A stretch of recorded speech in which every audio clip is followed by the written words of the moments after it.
Sir, आपके अंदाजे के मुताबिक रिहैब में कितना टाइम लग सकता है, कितनी तबाही आप देख रहे हैं?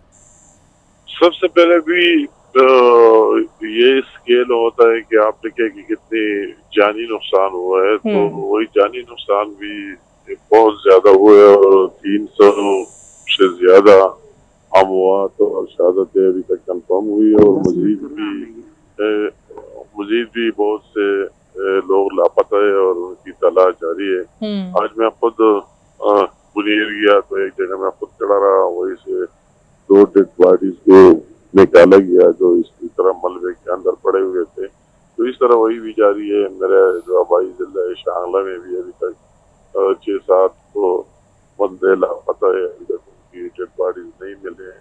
इस तरह दूसरे जगहों में तो ये एक लार्ज मैसिव स्केल पर जानी नुकसान भी हुआ है। फिर जानी नुकसान के साथ साथ वही की जो इंफ्रास्ट्रक्चर है वही भी पूरी तरह सारे पहाड़ी इलाके उसकी तबाही हुई है, उनकी बहाली हुई है। एक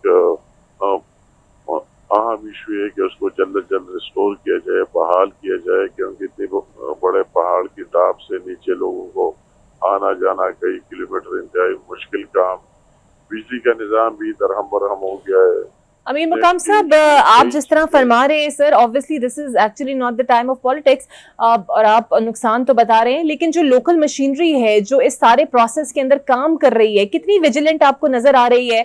या ये कहा जाए कि अगर थोड़ी बहुत वार्निंग्स थी तो एटलीस्ट थोड़ा सा इन लोगों को तैयार रहना चाहिए था, वो कुछ एलिमेंट आपने देखा? मतलब है कि ये एक क्लाउड बर्स्ट जो आपको पता है जिस तरह होते हैं, तो उसकी जगह और जिस जगह हो जाए तो सारे नुकसान और वाकयात वही होते हैं, कैजुअलिटी होते हैं। अपनी जगह बात उसको किसी को इसको ब्लेम गेम करना वो मेरे ख्याल में मुनासिब नहीं है। किसी की बस में ये नहीं है कि उसको रोकवाया जाए। अभी नीचे ये भी किसी की बस में है कि वही इंतजाम इस तरह कि इमीडिएटली वही मूव करे और जितने लोग मलबे के अंदर है उनको फिलफोर निकाला जाए, जख्मियों को अस्पताल लेके जाए, रास्ते खोल दिया जाए।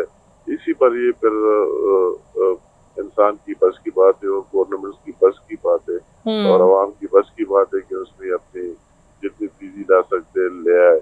तो वही बुनेर में जो मैं आज गया तो मैंने देख लिया आर्म फोर्सेस के भी बहुत से जवान भी देखे, उनकी मशीनरी भी देखी, उनके लोग भी देखे, सिविल एडमिनिस्ट्रेशन की भी लोग थे, मैंने फेडरल डिपार्टमेंट्स के लोग जो बिजली के साथ या पीटीए कि वही उनके मोबाइल कनेक्शन बहाल करे या दूसरे वही लोग भी सारे अपने उनको मोबाइज रखे। मगर बाद अजला में जरूर इस तरह मैं अगर स्पेसिफिकली मुझे कहना नहीं चाहिए, मगर जो मेरा होम डिस्ट्रिक्ट है उसकी जिक्र करो तो कल तो मैं सवार के लोगों के साथ रहा, आज बुनेर गया, तो मेरा आज कोशिश थी कि मैं एंट्री करूँ अपने होम डिस्ट्रिक्ट शांगला में। तो वही तमाम जमीनी रास्ते अभी तक बंद, किसी जगह आप एंट्री नहीं कर सकते, बुनेर की तरफ से भी सवाद की तरफ से भी। तो एक लम्हाई फिक्री है और इसी में मैंने वही भी बोल दिया कि इसमें कोई इस तरह बात नहीं करनी जाएगी या किसके साथ मैंडेट है किसके साथ क्या है। एक मुश्किल टाइम है और हमें एक फॉर्म बनकर सबको इसमें अपनी इनपुट देनी चाहिए। अगर रास्ते खुले न हो और कोई रिलीफ भी देना चाहते, आज बुनेर में मैंने देखा जितनी हमारी कौम का जज्बा है और जितने किलोमीटर उम्र लाइनें लगी हुई है रिलीफ गुड्स की और एम्बुलेंस की और क्या क्या चीजों की, जब रास्ता हो तब होगा।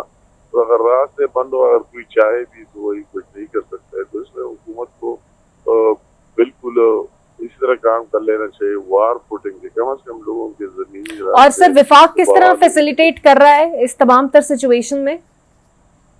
जी मैंने ये बात कर दी ना कि ये मैंने तो वही जो हमारे पार्ट पर था वही डिपार्टमेंट के लोगों को भी अपने साथ लेके गए और उनको हिदायत की जा रही है कि वार फुटिंग पर ये काम करें, का निजाम बहाल करे, अपने दूसरे पीटीए की दरमियान